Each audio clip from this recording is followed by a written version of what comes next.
It's a good catchphrase, isn't it? I must admit. I'll tell you what, I don't know about anybody else, but sometimes when I log online and catch up with the news on social media and stuff like that, as soon as you click on them comments, you'll see in the comment section, aim high, vote low. And you just think, yes, these are my people.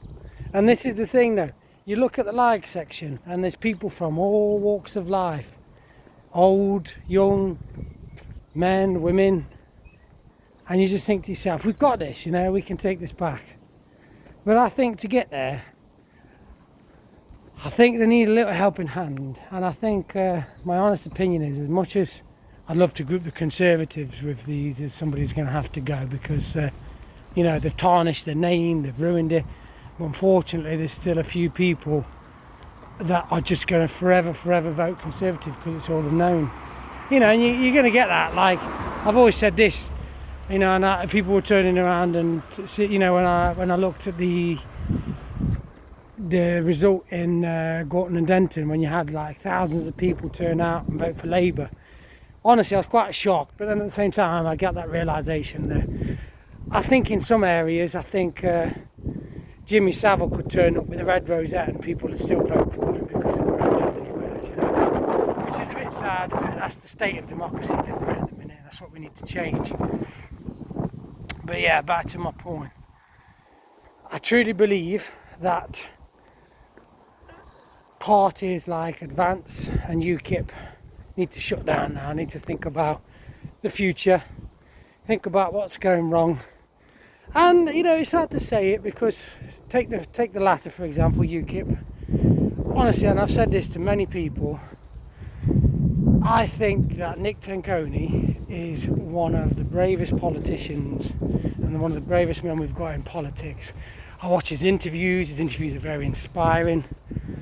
I think in some ways he may be able to make it big and maybe run the country one day because he's got conviction, he's got faith, he looks after himself, he's got morals, and he's not afraid to do the things. People always say like, he's got police protection. It's like, well, it looks to me like the police are just as much against him as they are the other people. But he's there in the front line talking to anybody. He's going over to France.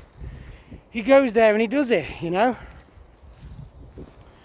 But the problem is, UKIP is just, it was Farage's party, And the problem is, we've all woken up to it now. A lot of us have anyway, some of us haven't. Whether or not you think Reform is the party, whatever else, but I will say this till they put a nail in my coffin. I will say this till the day I die. Farage is not the man. He's not the man, and I don't think there's a lot of people in Reform that they are great, but Richard Tice, Farage, they're not the men. They're not the men that we need, I think Nigel Farage probably couldn't even point to Clacton-on-Sea on a map. That's the sad reality of it. He sits there in his business meetings, his banker meetings, and pretending he knows the common man, and then he'll take a photo with somebody with a beer. I know all politicians are like that to some degree. Because I met Nick Tenconi after United Kingdom in a pub. And honestly, I think he was one of the soundest blokes I've ever met. We posed for photos. He was talking about how much he was willing to sacrifice to get his country back, and it was like, this man is inspiring. He's quite a unit as well. He looks after himself. But like back to Farage, and this is the problem. Like now, people ain't going to vote for anything that's got Farage's name on it, and I'm probably one of them now. Whether or not I'd vote Reform or not is obviously a different subject. But at the minute, with Farage, Tice, and Zia Youssef in there, and that trans politician Robert Jenrick, and that Nadine Zahar, whatever his name is, not interested. I'm not going to go there while they're doing it.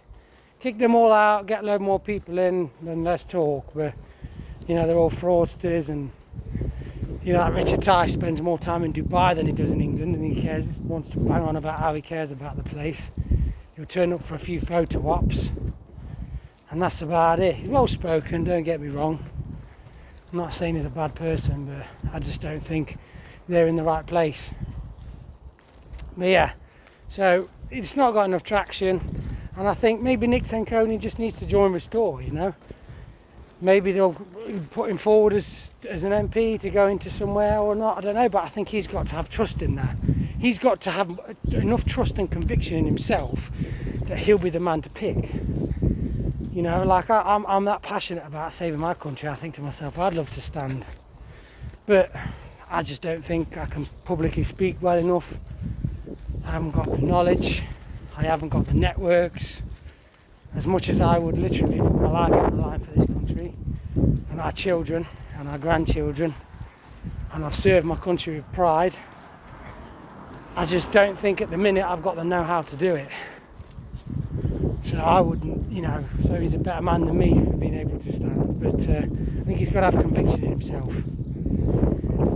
And then you've got Vance. I think the major problem was Vance. As much as I jumped on board with it, the more I look back on it now, I think it was doomed to fail before it's even started. Because essentially you got Ben to be like, yeah, I've set up this party, I don't want to be leader of it, I want somebody else to be leader of it.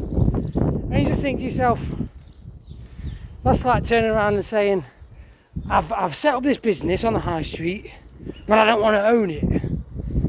You know? Like, I've put these running trainers on, but I want somebody to run for me. Do you know what I mean? It's just like, you just don't do that. Like, I genuinely believe he's one of the most honest politicians in the business. I think he's gone off the bandwagon a bit just recently, and I think he needs to hold his head with pride, know that, you know, he contributed to something amazing, and he still can do in the future. But he needs to get rid of the bitterness, put it to one side, and say, right, this is the thing. And I know there's a lot of YouTubers that are coming out like, Rupert, what are you doing? You need to just side with it. At the end of the day, you look at Rupert from what you see. He's a man of conviction, and he's old school, you know. So all these young men and women that he brought along with him to do the grooming gang scandal, the grooming gang inquiry, I want to call it something now, grape gang inquiry. It's almost like I refuse to call it the grooming, you know. But yeah, he brought a lot of people on board with that, and all of the time they were probably that inspired by the work that he was doing. And he is by far the hardest working politician in this country. Like, yeah, I don't care what anybody says, people can point to whoever they want. I bet that man's wife literally probably kisses him goodbye. And I was like, yeah, I'll see you in 3 weeks. You know what I mean? He's just so hard working. He's always there. People try to bring him down. People try to insult his intelligence. People try to say he's got dementia and all this kind of rubbish. And it was just a nonsense. It's all nonsense.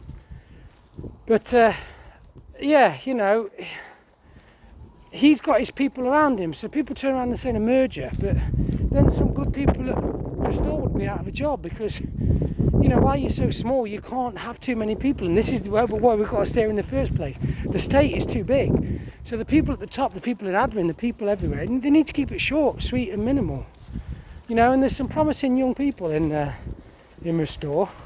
I watched an interview on GB News with that Charlie Downs arguing with some Islamist people, and I'll be honest with you, he didn't do a very good job on that damn what outspoken. But you know, he's learning, he's young. I think we've got to have faith.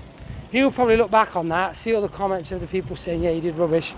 And yeah, he'll take it to heart a bit because I think what we all would have done at that age, you know. But, you know, he's got to keep strong, he's got to keep his faith, he's got to stay on his path, and he's got to align himself, you know. But yeah, you know, I think in that respect, Advance should just close down. And, you know, Ben Habib, if anything, he can run as an MP if he can manage to build the bridge again, because he's got a lot of work to do to build that back up again. You can't just publicly out somebody and then expect them to open the door for you. And the people that are involved in the background with all the admin, office work, stuff like that, they should take what they've learned, held their heads up with pride, you know, the stand, the organisation, the stuff that was being put on while Advance was the only way. You know, Advance was essentially propped up by the people in the background. Because like I say, you know, Ben Habib, he's not the best of public speakers. So he's far better than I am, don't get me wrong, but he was a bit cringy sometimes, you know. When I watch him on stage at United Kingdom, you know, a bit cringy. He's more of an intellect than a man of the people, you know. I truly believe that if God has got a plan for him, he'll put him on the right path, and he'll be able to make a positive difference. But I think at the minute, every single time the competition gets a little bit bleaker, I think they should just close it down. Like after the May election, when Conservatives see the positions that they're in, they should think about closing up shop, because, you know, nobody's going to trust these parties again en masse, you know, because this is why we're in the mess that we're in now, where you've literally got a party of Islamists and people that did used to support the environment and did used to support gay rights, but now they're probably supporting Sharia law, open borders, and want to ban you from having dogs. So they're the reason. This is the reality of it. This whole reason we're here in the first place is because of those people.